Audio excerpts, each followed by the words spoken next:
An overflowing lessons we have one for our daily verse. We are now at Leviticus chapter 5 and verse 7 of the verse 10. If you are poor and cannot afford to bring an animal, you may bring 2 doves or 2 pigeons. One of these will be a sacrifice to ask my forgiveness, and the other will be a sacrifice to please me. Give both birds to the priest, who will offer one as a sacrifice to ask for my forgiveness. He will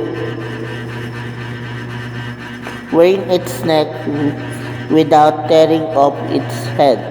Splatter some of its blood on one side of the bronze altar, and drain out the rest at the foot of the altar. Then he will follow the proper rules for offering the other birds a sacrifice to please me.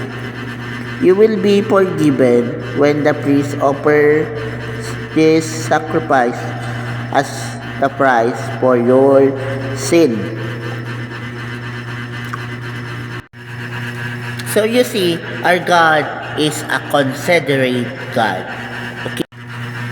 So it is true that in the Old Testament, part of the culture and tradition of the old world, Israelites, so those Israelites that is living during the Old Testament era, they are, or should I say, they used to offer such sacrificial animals for them to be forgiven of their sin.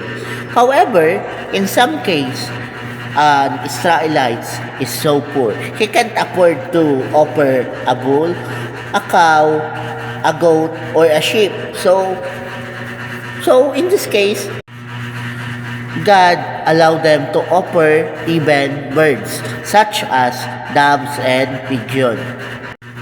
So, yeah, this also means that God is fully aware of the capabilities of His people. Yes, the Israelites of the Old Testament offer a sin offering for them to be forgiven. But it doesn't mean that they don't face the consequence of their action. No, they still face the consequence of their action, the consequence of their sin. However, some sin don't deserve second chance. Some sin don't deserve the mercy of God. We are fully aware of the case of Moses. During the time of Moses, someone, or should we say, a group of person or a group of people rebel against Moses. So they rebel to Moses, the anointed, the appointed person of God. And they, of course, Moses during those time is their leader. So they rebel against Moses. They question the authority of Moses. So what happened? So as a consequence of their action, the earth split apart. Then they were buried alive. So yes, it means that if you offer a sin offering during those times, it means that God is still willing to give you His mercy.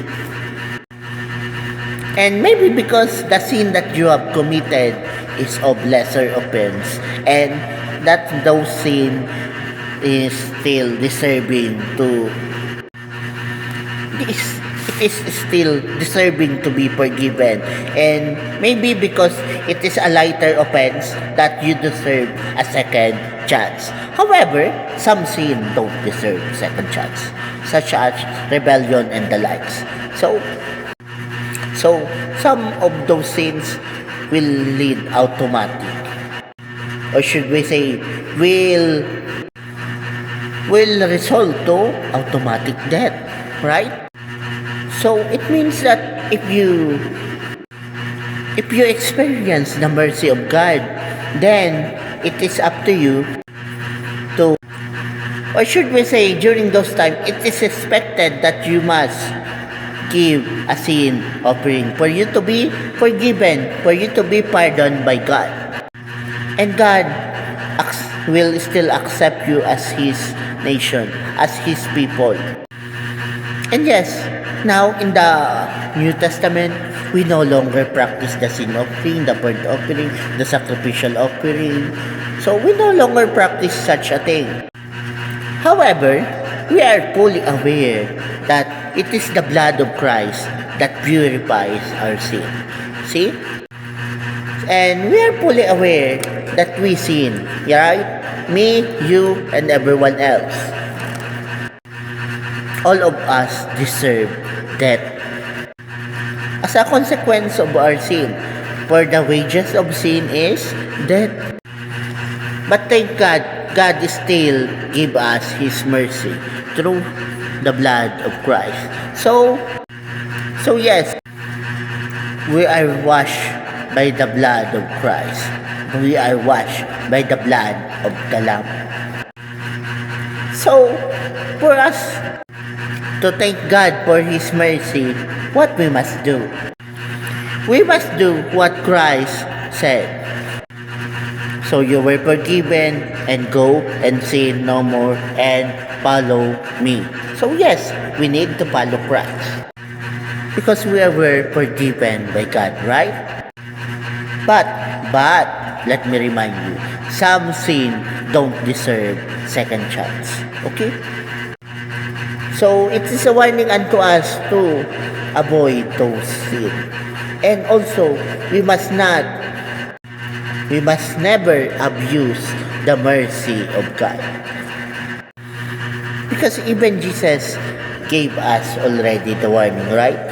So, if you still commit sin despite being forgiven by God, then know for sure that the consequence will be higher than expected. Why? Because you abuse the mercy of God. So, don't abuse His mercy. Because if God finally decide that you don't deserve His mercy, then you are doomed. So we must accept the power of the blood of Christ, right?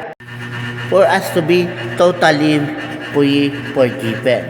Just accept the power of the blood of Christ. Yes, you commit sin. I commit sin. Everyone commits sin.